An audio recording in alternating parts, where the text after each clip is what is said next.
Horror कहानियां थी। खून का बदला। अपनी जिंदगी भर की कमाई लगाकर सुमन और अखिल ने एक छोटा सा नया घर बनाया था, लेकिन उस घर में आने के बाद उसके साथ क्या हो सकता था, इस बात का अंदाजा उन दोनों को था ही नहीं। अभी इस घर में आए हुए उन्हें 2 दिन भी नहीं हुए थे।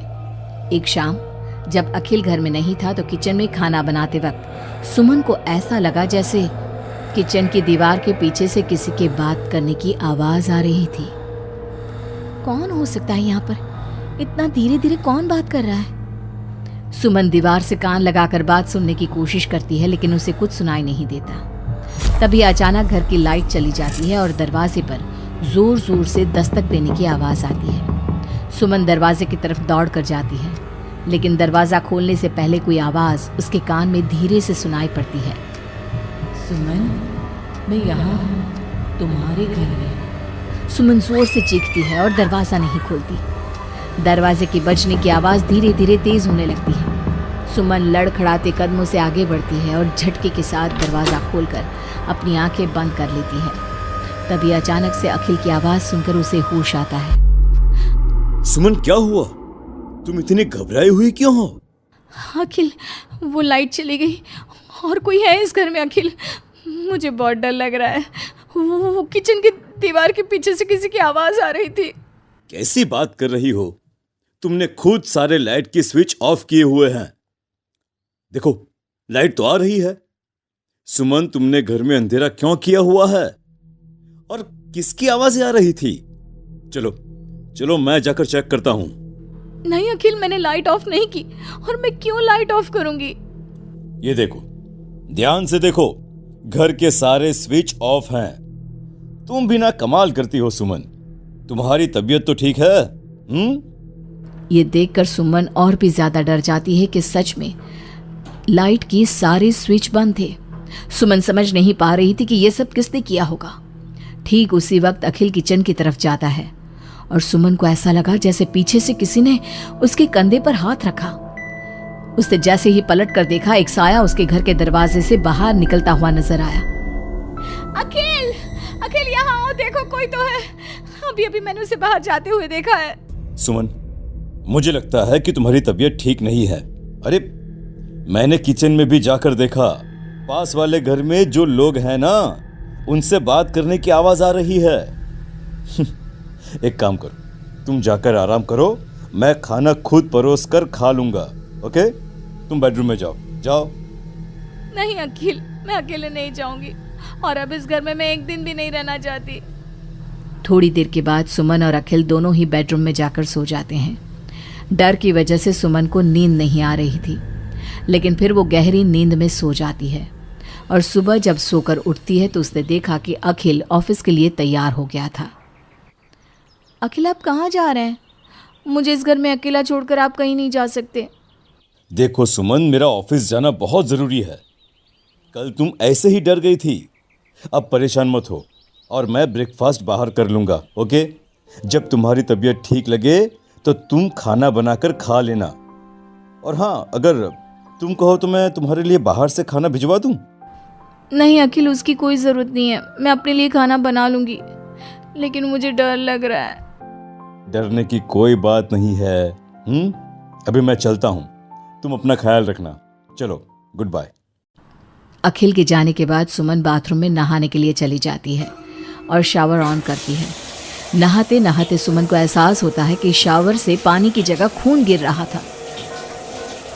उसने घबराकर सामने लगे मिरर में देखा और ये देखकर उसके पैरों तले जमीन खिसक गई कि वो पूरी तरह सर से पैर तक खून में भीग चुकी थी। सुमन भागकर बाहर आती है। उसे अपने घर का पूरा फर्नीचर जला हुआ नजर आता है और उसके ठीक सामने खड़ी हुई थी एक औरत जिसने दुल्हन के कपड़े पहने हुए थे। उसके चेहरे पर लंबा सा घूंघट था और उसके शरीर से खून टपक रहा था। कौन हो तुम और क्या चाहती हो मुझसे? यहाँ क्यों आई हो तुम? मैं तुमसे तुम्हारा पति चाहती हूँ। मुझे अपना पति दे दो और मैं वापस चली जाऊंगी। लेकिन मेरा पति? अखिल, मेरा मतलब तुम्हें मेरा पति क्यों चाहिए? हमने क्या बिगाड़ा है तुम्हारा? तुमने नहीं, हर सुहागन औरत मेरी दुश्मन है, और जब भी मेरी आंखों के सामने कोई औरत अपने पति के साथ नजर आती है तो मैं उसे जिंदा नहीं छोड़ती। लेकिन तुम ऐसा क्यों करती हो? और प्लीज मैं तुम्हारे आगे हाथ जोड़ती हूँ, तुम मुझे और अखिल को जाने दो। हम दोनों हमेशा के लिए ये घर छोड़कर चले जाएंगे। अब ऐसा नहीं हो सकता। एक बार जो इस जमीन के आसपास से गुजर जाता है उससे फिर हमेशा के लिए मेरे साथ इस जमीन के नीचे मेरी दुनिया में चलना पड़ता है। और तुमने इस जमीन के ऊपर अपना घर बनाकर अपनी दुनिया बसाने की कोशिश कर ली। अचानक से वो औरत सुमन को उसके बाल पकड़कर जमीन पर घसीटने लगती है। सुमन दर्द से जोर जोर से चीखती है, लेकिन उसकी आवाज उसके घर की दीवारों के अंदर दब कर रह जाती है। अब बाकी दूसरी औरतों की तरह मैं तुम्हें भी इस घर की दीवारों के नीचे दफन कर दूंगी और तुम्हारे पति को हमेशा के लिए अपना पति बना लूंगी। जानती हो, मेरी भी शादी हुई थी, लेकिन शादी के ठीक बाद मांग में सिंदूर भरकर मेरे पति ने गला घोट कर मेरी हत्या कर दी और इस जमीन के नीचे मुझे गाड़ दिया। बस तब से मेरी आत्मा यही भटक रही थी। मुझे भी सुहागन बनना है, मुझे भी पति चाहिए। छोड़ दो मुझे प्लीज, मुझे जाने दो। देखो तुम्हें पति चाहिए, तुम किसी और को अपना पति बना लो। मुझे और अखिल को जाने दो यहाँ से। लेकिन वो औरत सुमन को लेकर वहां से गायब हो जाती है। शाम को जब अखिल ऑफिस से लौट कर आता है, डोरबेल बजाता है, तभी मुस्कुराते हुए सुमन दरवाजा खोलती है। दरअसल सुमन के शरीर के अंदर अब उस औरत की आत्मा थी, लेकिन अखिल का चेहरा देखते ही सुमन के शरीर के अंदर एक हरकत होती है और वो अचानक से नाराज हो जाती है। क्या हुआ सुमन? आज तो ठीक हो ना? तुम्हारी तबीयत भी ठीक लग रही है आज तो। गुड। मुझे नहीं पता था कि तू आने वाला है यहाँ, वरना तो मैं तेरी मौत का सारा इंतजाम करके रखती। क्या हुआ? अब मेरी बात का जवाब नहीं दोगी क्या? नाराज हो मुझसे किसी बात पर? हाँ? ऐसी तो कोई बात नहीं है। जाओ, डाइनिंग टेबल पर तुम्हारा फेवरेट खाना लगा दिया है, जाकर खा लो। हाँ, खुशबू तो बहुत अच्छी आ रही है। वैसे भी सुबह से कुछ खाया नहीं है। थैंक यू यार, मैं जल्दी से जाकर खाना खाता हूँ। ओके? अखिल जैसे ही खाने की कटोरे का ढक्कन हटाता है तो वो हैरान रह जाता है कि वहां पर सुमन का कटा हुआ हाथ था। उसमें पहनी हुई चूड़ियों से वो सुमन के हाथ को पहचान जाता है। खाने की जगह सुमन के शरीर के छोटे छोटे टुकड़े काटकर उस आत्मा ने अखिल के सामने परोस दिए थे। अखिल घबराकर वहां से भागने लगता है। तभी सुमन के शरीर में मौजूद वो आत्मा अपने असली रूप में आकर अखिल के सामने खड़ी हो जाती है। कौन हो तुम? और क्या किया तुमने मेरी पत्नी के साथ? इसका मतलब वो ठीक कहती थी कि इस घर में कुछ गलत है। कहाँ है मेरी सुमन? तुम्हारी सुमन के मैंने छोटे छोटे टुकड़े करके उसका खाना बना दिया और उसकी आत्मा को मैंने इस घर की जमीन के नीचे दफन कर दिया है। वो कैद हो गई है यहाँ हमेशा के लिए। तुम भी उसके पास जाना चाहते हो? मगर क्यों किया तुमने ऐसा? क्या दुश्मनी थी तुम्हारी और मेरी पत्नी? पहले तो मैंने तेरी पत्नी को सिर्फ इसलिए मारा क्योंकि मैं तुझे अपना पति बनाना चाहती थी। मेरी आत्मा जो पूरे एक जन्म से किसी से शादी करने के लिए तड़प रही है, उसकी हसरत पूरी करना चाहती थी मैं।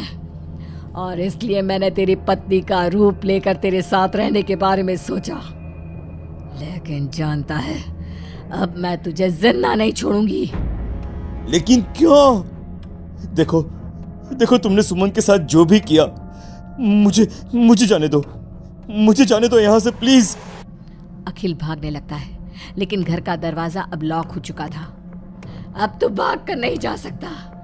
मेरे हाथ तेरे खून से रंगने के लिए बेचैन हो रहे हैं। मेरा गला सूख रहा है, अब उसकी प्यास तेरे खून से ही बुझेगी। अरे लेकिन क्यों? तुम्हारी आखिर मुझसे दुश्मनी क्या है?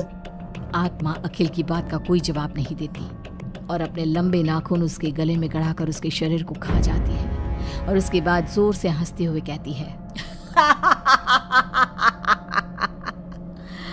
तेरा शरीर भले ही अखिल का शरीर है, लेकिन तेरे अंदर मेरे पिछले जन्म के उसी पति की आत्मा थी जिसने शादी से एक रात पहले गला दबाकर मेरी हत्या की।